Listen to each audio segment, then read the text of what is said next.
تنقید تو کی جا سکتی ہے, اعتراض کیا جا سکتا ہے, ٹھیک ہے, لیکن بڑا مشکل ہے, چونکہ تصوف کی اگر اس روح کو ہم سمجھ لیں گے, اس کا میسج کیا ہے, اسپرچویلٹی ہے کیا, تو پھر میرا خیال ہے اس کے انکار کی گنجائش نہیں رہتی. کوئی ذی شعور اس کا پھر انکار نہیں کر صحیح ہے, سکتا. آپ یہی تھوڑا فرما لیجیے. تو اس میں گزارش یہ ہے کہ آپ دیکھیں قرآن پاک میں جا بجا اور جی نبی پاک صلی اللہ علیہ وسلم کے مبارک کے ارشادات میں جی مثلاً جو قرآن پاک میں انسان کی زندگی کا جو مقصد بیان کیا گیا ہے وہ ہے وما خلقت الجن والانس الا لیعبدون, کہ جن و انس کی تخلیق کا مقصد یہ ہے کہ وہ اللہ کی عبادت کریں. اور مفسرین نے لیعبدون کا معنی کیا لیعرفون, کہ یہ بندے اللہ کی بندگی میں, اس کی اطاعت میں, فرمان برداری میں, نیکی میں, خیر میں اتنے پختہ ہو جائیں, استقامت والے ہو جائیں, عمل اور اطاعت کے راستے پہ پکے ہو جائیں, تاکہ ان کے سینے اللہ تعالیٰ کی معرفت کا خزینہ بن جائیں. تو اس معرفت الہی کے لیے اللہ سبحانہ و تعالیٰ نے انسان کو یہ زندگی کی نعمت بخشی ہے. اس معرفت کے حصول کے لیے جو بہترین راستہ ہے وہ تصوف کا راستہ ہے.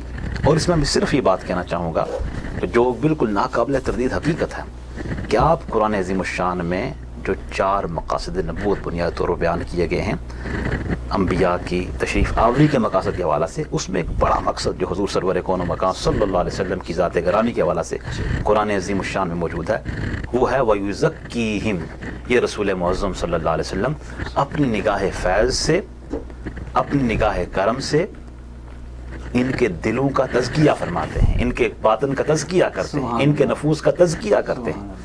تو وَيُزَكِّيهِمْ یہ قرآن ارشاد اور نبوت کے 4 مقاصد میں سے ایک مقصد, یہ تصوف کا آبجیکٹو ہے, یہ تصوف کا ثبوت ہے, یہ تصوف کی اساس ہے کہ نبی کونین آقا رحمت صلی اللہ علیہ وسلم نے صحابہ کرام علیہم رضوان, اہل بیت اطہار اپنی نگاہ فیض سے ان کو فیض تقسیم کیا, ان کے قلب و روح کو آباد کیا, ان کے باطن کو منور کیا. وہ نور اور روشنی صحابہ کرام سے, اہل بیت اطہار سے, وہ نور آگے تقسیم ہو رہا ہے. تصوف کے جو سلاسل ہیں, طریقہ عالیہ نقشبندیہ, حضور سرور کون و مکان صلی اللہ علیہ وسلم کی ذات گرامی کے بعد سیدنا صدیق اکبر رضی اللہ تعالیٰ ان سے آگے وہ سلسلہ فیض آگے بڑھ رہا ہے. اور باقی سلاسل تصوف, طریقہ عالیہ قادریہ, چشتیہ, سہروردیہ, یہ سلاسل حضرت سیدنا علی شیر خدا حیدر کرار کرم اللہ وجہ کریم ان کی ذات گرامی سے فیض آگے آ رہا ہے. تو یہ وہ تزکیہ اور طہارت, باطن کی صفائی ستھرائی, اچھے اخلاق اپنانے, اچھے اطوار اپنانے, اپنے باطن سے, قلب سے جو روحانی بیماریاں ہیں, ریا, کینہ, بغض, حسد, تکبر, ان بیماریوں سے اپنے دل کو صاف کرنا, قلب و روح کی کائنات کو صاف کرنا, اس سے کون بندہ اس بات سے انکار کر سکتا ہے. تو وہ انسان کی تعمیر, اس کے اخلاق و اطوار بنانے, بندے کو بندہ بنانا, یہ تصوف کی ٹیچنگز ہیں, یہ صوفیاء کی تعلیمات ہیں. تو انہوں نے, آپ یوں کہیے کہ قرآن و حدیث کی جو تعلیمات ہیں, قرآن و حدیث کی تعلیمات کی روح تک رسائی روحانیت کے ذریعے میسر آتی ہے. جس طرح بہت خوبصورت کسی نے کہا نا کہ روح جو رفت الصلاۃ والصیام فرد نہ ہموار ملت بے نظام. اور بنی علامہ اقبال آپ کا شعر ہے کہ روح جب چلی جاتی ہے نماز اور روزے سے, پھر فرد نہ ہموار ہو جاتا ہے, ملت بے نظام ہو جاتی ہے, پھر کوئی چیز اپنے اس نظم و ضبط میں نہیں رہتی ہے. وہ روح کیا ہے؟ وہ روح اس عمل کو, ایک عمل آپ عمل کرتے ہیں, نماز پڑھتے ہیں, اس کے ارکان ادا کرتے ہیں, قیام, رکوع, سجدہ, اسی نماز کو آپ جب پوری سنسیئرٹی کے ساتھ, پورے اخلاص کے ساتھ, پورے ڈیووشن کے ساتھ, حضور قلب کے ساتھ نماز ادا کرتے ہیں, تو یہ تصوف ہے, یہ روحانیت ہے. ظاہراً آپ کے ارکان وہ شریعت ہے, اور اس باطن کا آپ کا اخلاص, یہ تصوف ہے. اور جو لوگ کہتے ہیں کہ تصوف اور طریقت کا شریعت سے کوئی تعلق نہیں ہے, یہ بھی غلط بات ہے. شریعت ظاہر ہے, تصوف اور روحانیت اس کا باطن ہے. دونوں کو آپ یکجا کر دیں, اللہ کی بندگی, اللہ کی عبادت اور اللہ کی معرفت حاصل کرنے کے بندہ قابل بن جاتا ہے. سبحان اللہ. آج کل جو محفل میں دیکھنے میں آئے ہیں, خصوصاً ہماری صوفیاء کی محفلوں میں, اس پہ بہت سے لوگ اعتراض کرتے ہیں کہ دیکھیں جی یہ غیر اللہ کی اتنی بلندیاں بیان کرتے ہیں, معاذ اللہ نعوذ باللہ, یہ شرک کا وہ شائبہ تک ہونے لگتا ہے. ایسی محفل جس میں یہ سب کچھ ہو, کیا صوفیزم اس کی اجازت دیتا ہے, جو بیسک صوفیزم ہے؟ نہیں دیکھنا یہ نا کہ ان کا کیا مقصد ہے، کیا کچھ ہو.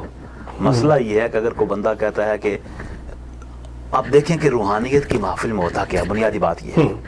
میں نے کہا اعتراض کرنے والا تو وہ اعتراض کرتا ہے. وہ عربی میں کہتے ہیں کہ الموت رزق العامہ، جو اعتراض کرنے والا ہے وہ تو اندھا ہوتا ہے. ٹھیک ہے نا. تو اعتراض تو بڑا آسان ہے کسی پہ کرنا. آپ نے دیکھنا یہ ہے کہ روحانی مجالس میں ہوتا کیا ہے. بالکل. آپ روحانی محفل دیکھیں، کسی بھی سلسلہ طریقت کے بزرگ کی محفل دیکھیں، یہاں محفل آپ دیکھیں. ادھر ابھی آپ نے یہاں ہماری صوفی پیس کانفرنس دیکھی، طیبہ اسلامک سینٹر میں روحانی محفل ہوئی. تو ان محافل میں کیا ہے؟ اس میں قرآن پاک کی تلاوت ہوتی ہے. ماشاءاللہ. تو اللہ کا قرآن تلاوت کتنے بڑے شرف کی بات ہے. اس میں نعت رسول مقبول صلی اللہ علیہ وسلم ہوتی ہے. حضور نبی پاک آقا رحمت صلی اللہ علیہ وسلم کی مدح سرائی تو اللہ تعالیٰ خالق کائنات نے کی ہے. بے شک بے شک. قرآن سارا ان کی مدح سرائی ہے.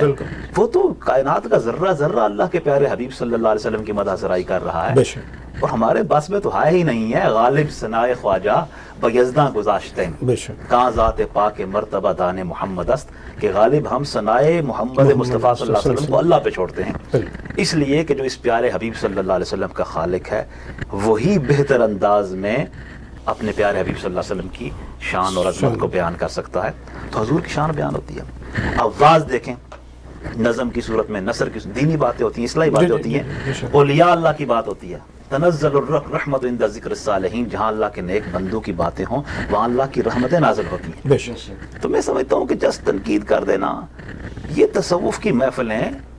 ہاں اگر کوئی جسٹ کوئی ٹریڈیشنلزم کس جگہ پہ ہے اور وہ صحیح طریقے سے ان ٹیچنگز کو، ان تعلیمات کو اگر فالو نہیں کرتے تو کسی انڈیویجول کا اپنا ایکٹ ہوگا.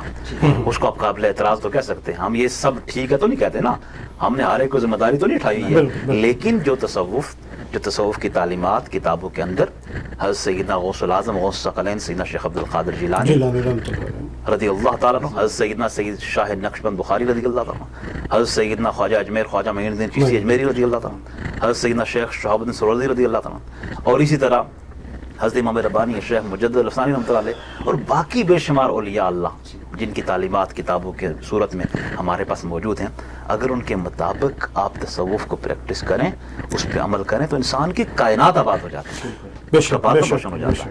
میرے کہنے کا مقصد یہ تھا کہ آج آپ تو ظاہر پاکستان میں آپ کا بہت زیادہ تجربہ ہے، ہمارا تو اتنا نہیں، لیکن مزارات میں بہت لوگ جو خرافات کرتے ہیں، ڈول ڈمکے کرتے ہیں، وہ اگر آپ یوٹیوب پہ جائیں تو آپ دیکھیں گے وہ ایک بوریا والا پتہ نہیں کہ بابا اتنی داڑھی اور بالکل ننگ دڑنگ، اور وہ کہہ رہا ہے جی جو دمال نہ ڈالے اس کو وہ گالی نکالتا ہے. تو یہ لوگ صوفیزم کو بدنام نہیں کر رہے ہیں؟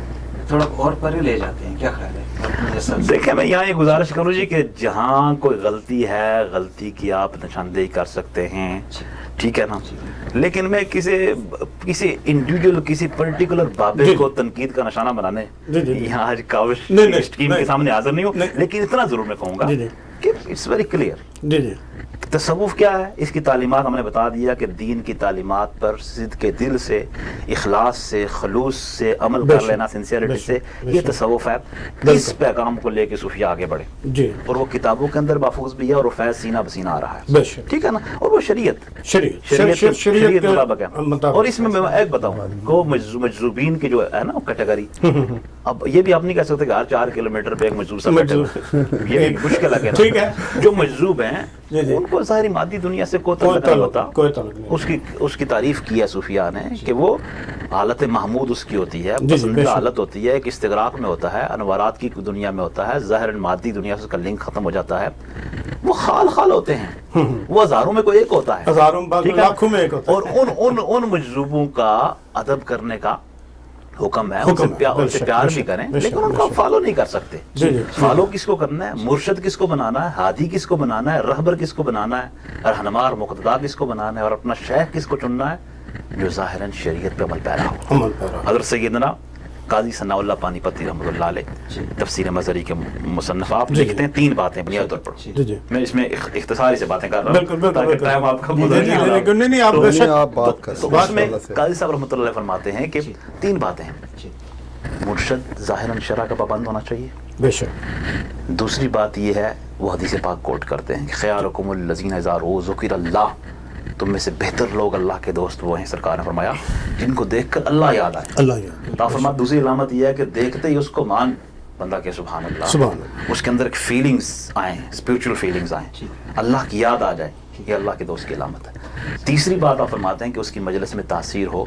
تاثیر مجلس یہ ہے کہ اس کے پاس بندہ بیٹھے، گناہ سے نفرت پیدا ہونا شروع ہو جائے، نیکی کی رغبت پیدا ہونا شروع ہو جائے، ماشاءاللہ. گناہ سے معصیت سے دور ہونا شروع ہو جائے، نیکی کے قریب ہونا شروع ہو جائے. یہ تاثیر کی شروعات ہے، اور تاثیر پھر بڑھتی ہے. پھر اس میں احوال ہیں، کیفیات ہیں، مواجید ہیں، جذب و حال ہے، وہ کیفیت، ذوق و شوق، وہ عشق و مستی، وہ ایک پورا متلاطم سمندر ہے جس کا ساحل تلاش کرنا مشکل ہے. تو اس کی تاثیر مجلس، یہ 3 باتیں انہوں نے کہا کہ اگر ہیں آپ وہاں ہاتھ دے دیں، اس در کے پکے ہو جائیں، اور وہاں سے آپ اصلاح احوال کے لیے، اپنے باطن کی تبدیلی کے لیے اور اپنے باطن کو اس نور و معرفت سے معمور کرنے کے لیے آپ اس دروازے پہ بیٹھ جائیے. علامہ نے کہا نا کہ کیمیا پیدا کنز مشتے گلے بوسا زن بر آستانے کاملے، کہ تیرے ہاتھ میں جو مٹی ہے یہ کیمیا ہو سکتی ہے، لیکن اس کا گر یہ ہے کہ کسی مرد کامل کے آستانے پر بوسا زن ہو جا. محبت کا اظہار تو کر لیں. ناظرین، کتنی خوبصورت گفتگو چل رہی ہے. پیر سید دلیپ رضا بخاری السیفی صاحب آج ہمارے درمیان یہاں موجود ہیں. سوالات اور بھی ہیں کچھ، تو اس وقت ایک بریک لیتے ہیں. بریک کے بعد پھر حاضر ہوتے ہیں.